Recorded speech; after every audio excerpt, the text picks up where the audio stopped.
This week, my favorite bracketologist, I can't even say that, released his first bracket of the season. We're only 31 weeks away from the NCAA tournament, so it's practically tomorrow at this point. But Joe Lunardi put out his first bracket on ESPN this week. So let's go through the big highlights and see what he had to say here for the SEC. The top overall seed in Lunardi's bracket it's the Kansas Jayhawks. That's his number one team. The first team out currently, he has Texas Tech, and the last team in to make the NCAA tournament is, of course, Rick Pitino's new job at St. John's. Maddie, what is your reaction on those names so far? Well, I've got two things. First, I feel like you need to stop and take a drink after you throw up in your mouth saying is your favorite bracketologist. And secondly, does Kansas ever get a break from him like being on their butt? Like, I get Kansas is a great basketball team, but I mean, they got blown out by Arkansas. They get blown out, but they got beat. They got beat by Arkansas last year. And I just feel like while they are a good basketball team, I feel like it's a little overzealous to put them in the top spot based on some of these other recruiting classes and some of these other programs that are moving up in the world of basketball. Yeah, we talked about it a little bit on a couple of weeks ago when we talked about the Vegas lottery odds, and I was like, Purdue looks pretty good. And also I said Duke looked pretty good. Now, Joe's got those teams in the list. Now, he's got Purdue as a 1 seed, and he has Duke as a 1 seed. So he thought similarly there to me, but his other 1 seed is Michigan State. I'm not bending over backwards right now thinking Michigan State should be up there. Could they be good? Yeah, absolutely. Could they be at that level? 100%. I don't think that's going to be the case come March, but we'll see. I'm sure if we had Michigan State fans and this was a Big Ten podcast, that would be bookmarked right now and, saved for, late March or early March. It's like, who's not going to be a 1 seed? But that's my current impression. I'm a little surprised. Like I said, a lot of love is going out to Kansas, but I do think there are some more. This is going to be a very competitive year at the top, especially between the Blue Bloods. But Purdue's in that mix also. There's some other good teams that I think should be considered for the top overall pick, but you're kind of right. Kansas is one of those teams that Joe Lunardi absolutely loves. And him putting him as his top number 1 seed is very interesting. The last team into me was the one that kind of made me go, yeah, okay, Joe. Look, I'm not saying Rick Pitino's not capable of getting St. John's, and they did a lot of good roster movement here in the transfer portal to get good players in. But let's pump the brakes and watch a little basketball before we just shove St. John's in the field of 64 here. Can they make the tournament? 100%. They definitely have a shot to make the tournament. It's a good conference in the Big East. A lot of chances to get good games, get good wins and quality wins there for St. John's. But let's be honest, part of that is a name brand, Mr. Rick Pitino right there coming in, and Joe capitalizing on that a little bit for his bracket to make St. John's fans feel a little good about themselves today. Let's look at the SEC teams. Now, I think back in May, Maddie, I said I had 8 teams from the SEC would probably make the NCAA tournament. And believe it or not, Joey Brackets and I are more or less on the same page. He also says 8 teams. And I might need to reassess my thinking after this, because when you're starting to agree with Joe Lunardi, you might need to double check your thoughts. But the SEC is currently tied with what Joe Lunardi has in with the Big 12 for the most teams in the field at 8. So who does he have in? The highest rated seed is the Tennessee Volunteers at a number 2 seed. Also making the top 16 are Arkansas and Alabama as 4 seeds. Texas A&M makes it in as a 5 seed. Kentucky as a 6 seed. Mississippi State and Auburn are both 8 seeds. And then Florida makes it into the tournament as the number 10 seed. Maddie, what do you think about these teams? Let's start with Tennessee. With Tennessee, I feel like they're in a solid place. We talked about how currently we have them sitting at number 1 in our power rankings, mainly because they have a lot of returners who have experience in not only success in the SEC tournament, but also success in March. Thanks to last year. Yeah, I'm about to say, don't wait. What are you talking about? Last year was good. Go ahead. But I feel like Tennessee is a little too high. We'll see.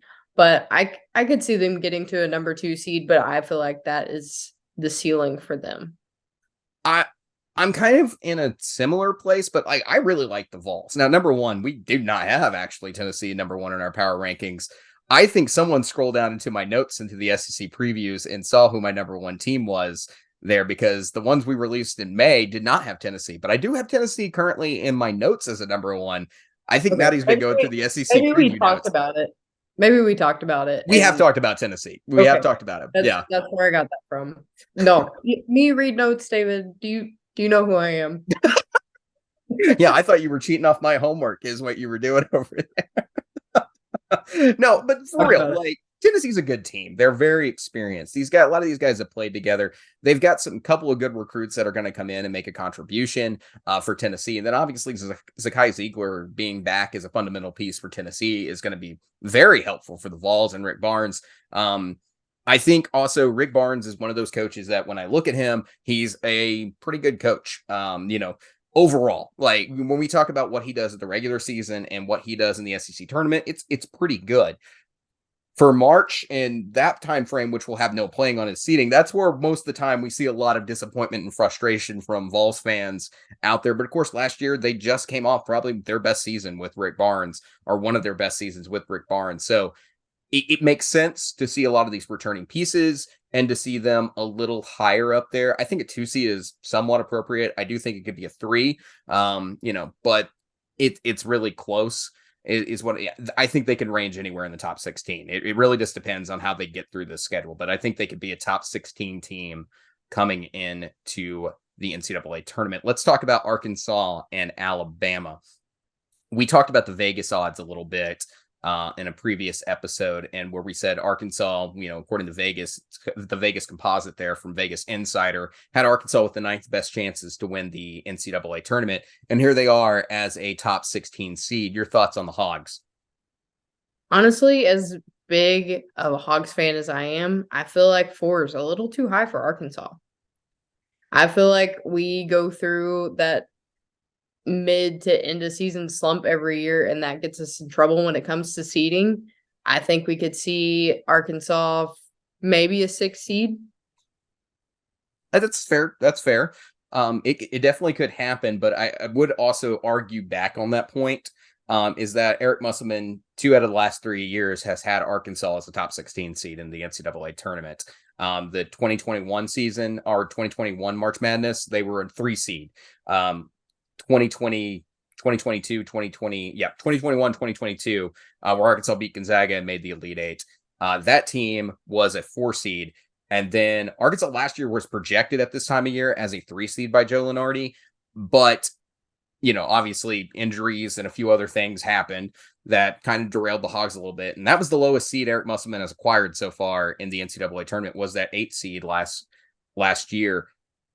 Yeah, I can see it. Like, they can fall into a 5 and possibly a 6, but I think Arkansas is more than talented enough to get to a 4 seed, push for a 3 seed. This is a really compelling backcourt. We're going to get into a lot of these teams a lot deeper come season previews, but I like what the Hogs do with the experience. Like I said, there's over 35 years of college basketball experience on this roster, and NCAA Division I experience. So it's a good team.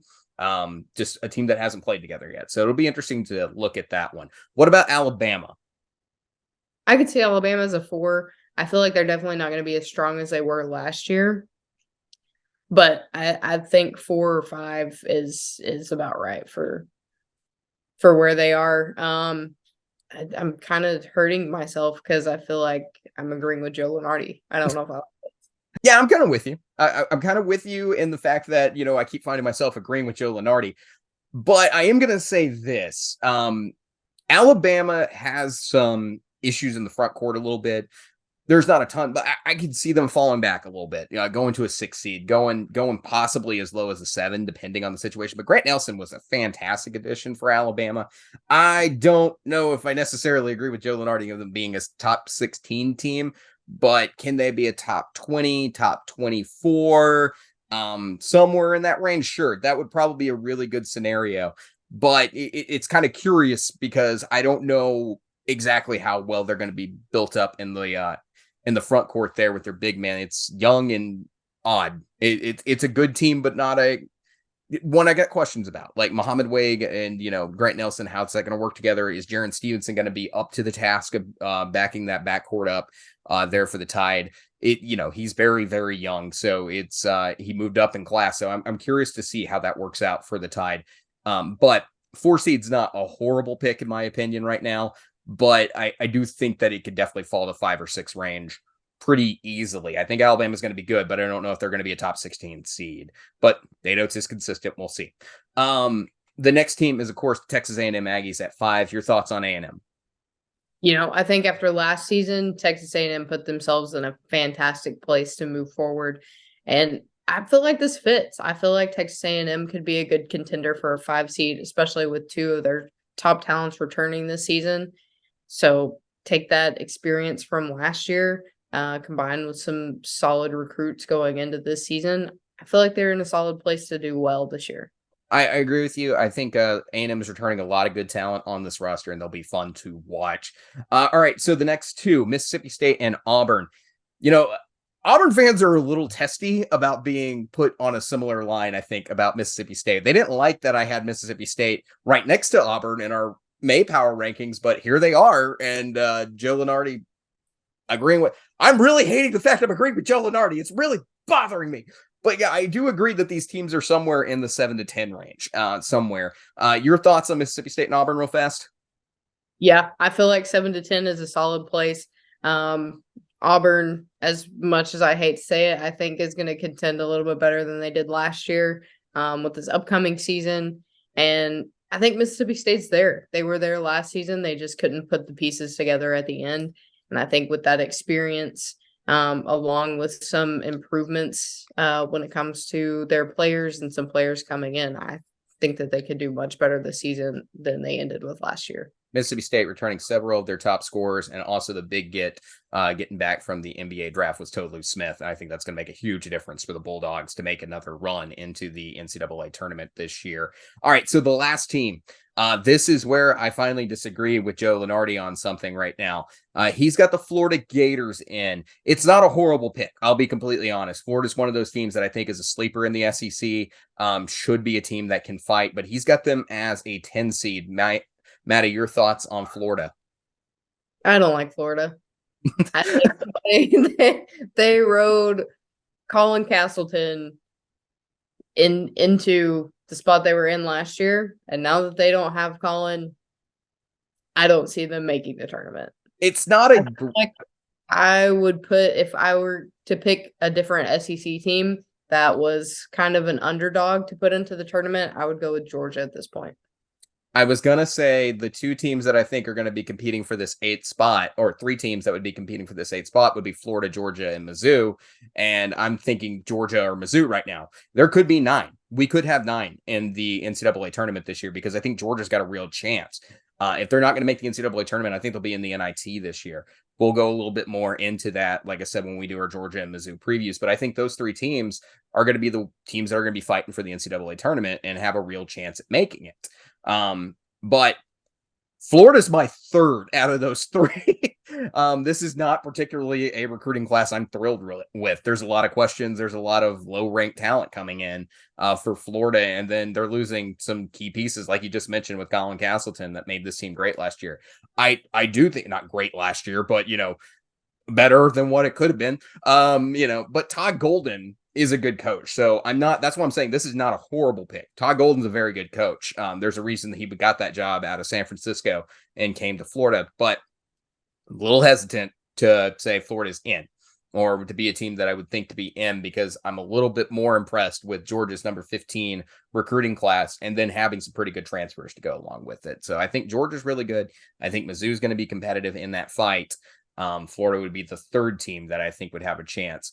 Look, 2 of those teams are probably going to be an NIT team, and one of them is probably going to make it. We could see 2. We could get to 9, but we'll see. Maybe one of those teams sneaks in as an 11 seed on the first night of the NCAA tournament, for the play-in games. All right. So for those of you who are new to the show, hang on, David. Okay. We have some listeners that are going to be very angry with you. Okay. You skipped over Kentucky completely. Oh goodness, how did I do that? Did I just went A&M straight to, yeah, we need to talk about Kentucky. You're exactly right. Thank you for grabbing me on that. We do need to talk about Kentucky because they're a 6 seed. Kentucky is a 6 seed. Now, according to the YouTube comments that we get on that one Kentucky video, we are just baffledly mistaken by the fact that Kentucky's going to win the SEC and they're going to do, at minimum, the Sweet 16, according to several of our Kentucky fan listeners who commented in the comment section. But like we said, we did that Vegas Insider, and they gave them, you thought, a little too high of odds, and they were getting into that top 5 range for a national championship as the 5th team, right there. Joe Lunardi's got them at a 6. That's probably a little bit, bothersome to some Kentucky fans who are thinking that this Kentucky team is a national championship contender. I think Kentucky's very good. They could play. This is an amazing freshman class. But we've seen it again and again in the era of the transfer portal days, is that flat out experience is starting to do better than getting some of these great recruiting classes that we've gotten to know Cal over the last couple of years. It would not surprise me if Kentucky has a rough start to the season with a bunch of these freshmen in some of those big games that should get some Q win. This isn't horrible. This is not horrible. Do you think Kentucky should be higher or lower than a 6 seed, Maddie? I feel like right now this is a solid spot for Kentucky. We talked about it a little bit. We saw them do fantastic in the Global Jam. But then again, you have to look at the talent levels people are playing. Usually the foreign tours that we see are blowouts. We talked about it with Georgia. We talked about it with, I believe, Mississippi State as well, how they were beating teams by 40 to 60 points. Granted, Global Jam's going to have a little bit higher caliber of talent, but I think we're going to have to wait until season to see if these freshmen can really show us what they're made of.